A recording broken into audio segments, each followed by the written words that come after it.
Hello everyone, good evening सबैजनालाई। Welcome छ हजुरहरूलाई मेरो आजको मिनी ब्लगमा। साथीहरू, आज चाहिँ मैले पाकेको कटहल लिएर आएकी छु हो। अन्त यो चाहिँ म चाहिँ फोड्न लागिसकेको छु। यो फोड्नु चाहिँ एकदमै मलाई टाइम लागिरहेछ, किनकि क्यामेरा पनि आफै गर्दै र कटहल पनि आफै फाड्दै गरिरहेछु नि त। अन्त टाइम लागिरहेछ त्यही कारणले। र साथीहरू, अहिले चाहिँ मैले मोबाइललाई चाहिँ साइड लाएर होइन दुईटै हातले चाहिँ फोड्न थालिसकेको छु। एउटा हातले चाहिँ साह्रै भएन र अन्त हेर्नु सक्नुहुन्छ यस्तो मजाको पाकेको छ। मगमग बास्ना चलिरहेछ। अन्त यसको फाइनल लुक चाहिँ हेर्नु सक्नुहुन्छ। फोडिसकेको बादमा चाहिँ यस्तो भइरहेछ। र मेरो छोरी चाहिँ एकदमै उत्पात गर्दैछ यहाँनिर उसको दिदीहरूसँग। उसकै दिदीले क्यामेरा गरिराख्नु भएको छ।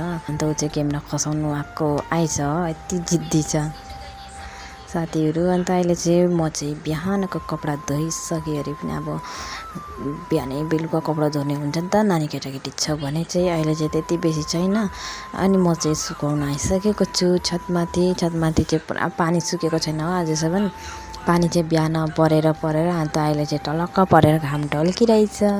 एकदमै पोल्ने घाम छ आजभोलिको। यति कडा घाम लाग्छ मलाई त पहिलाको भन्दा चाहिँ आजभोलि यति बेसी घाम चर्किन्छ जस्तो लाग्छ हो।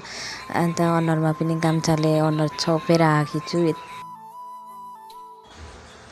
अन्त अहिले चाहिँ हामी सब्जी खेलाउनु भनेर बसेको छौँ साथीहरू। यहाँ चाहिँ फर्सीको मुन्टा है, हामी चाहिँ फर्सीको मुन्टा खाएको खाए गरिरहेछौँ है अस्तिदेखि चाहिँ। अहिले चाहिँ लास्ट भइसकेको छ, त्यति राम्रो भएको छैन, किचरिक्कै परिरहेछ, लास्ट भएर होला सायद। अनि छोरीले पनि एकदमै दिगदार गरिरहेछ सब्जी खेलाएको जग्गामा। ल साथीहरू, अहिले यति नै, भेटौँला नेक्स्ट ब्लगमा।